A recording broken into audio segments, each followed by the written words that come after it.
Hi everyone, my name is Menika and I am the Community Engagement Librarian at the Anchorage Public Library, and I'm here today to share with you some books about travel.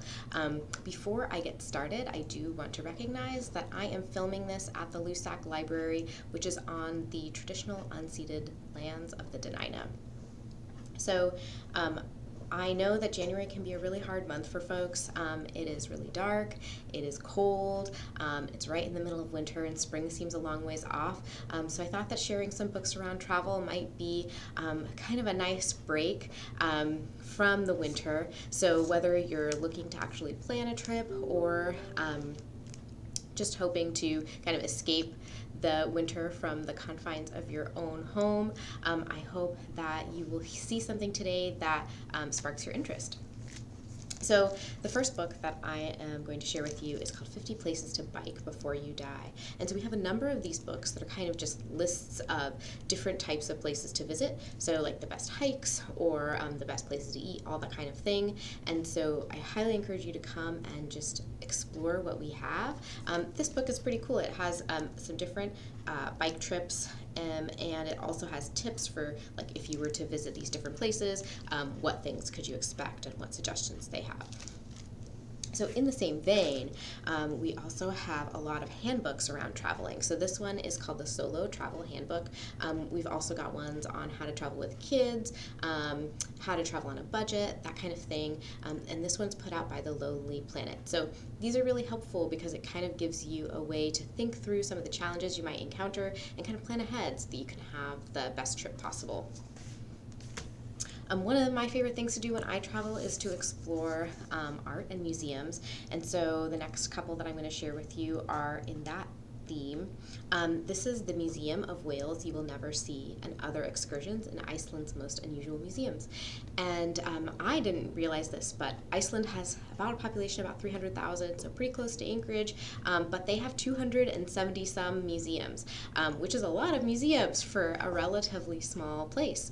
And so this book kind of explores in a humorous way some of those more unusual museums and interesting museums. So I'd recommend that if you're interested in just kind of learning more about Iceland or just exploring the different types of museums there are out there. And then this one is Amazing Art Adventures by Yolanda Zapatera, and it is divided by continent and includes sort of places to visit, so big museums with important pieces of artwork, as well as murals, art installations that are outside, all that kind of thing. So lots of different art experiences that you can find wherever you're traveling. So I would highly recommend looking through this one, and there's lots of really cool photos of the different places. So. And then one thing that I'm also really drawn to is train travel, just because I'm not used to living in a place with really extensive train systems. So this first one is called Off the Rails. It's by Beppe Severnini, who is an Italian travel writer, and he also is in love with trains and has traveled on trains throughout his lifetime. So he traveled, I think, on the Trans-Siberian train for his honeymoon. He has traveled throughout Europe, Australia, Asia, and the United States on trains. And so this kind of goes over a lot of different adventures and observations from those train travels. And then this book about trains is called Around the World in 80 Trains.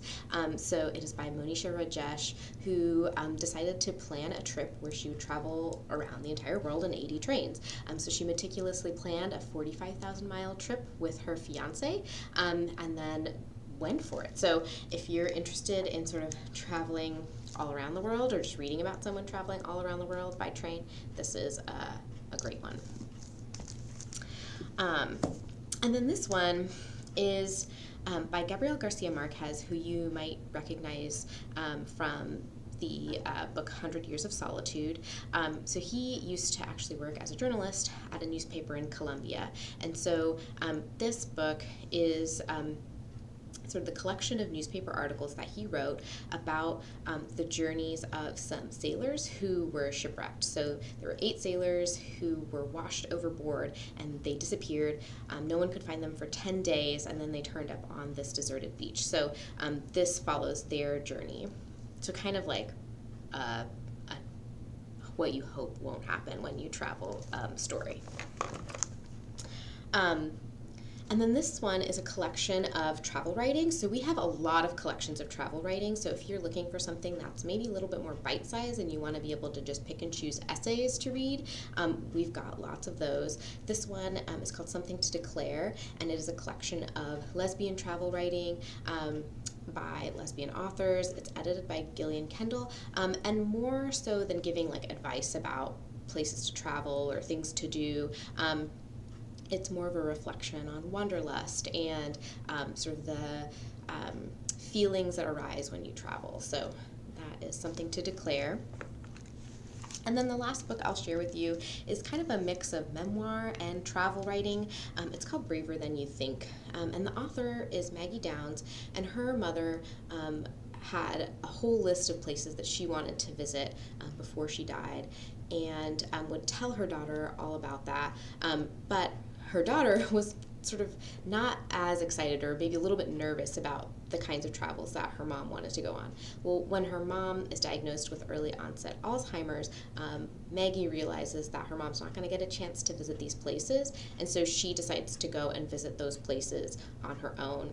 And so it's about her kind of getting the courage to do these things that she wasn't sure she could do, and it's a mix of sort of her family history as well as her experiences on those travels.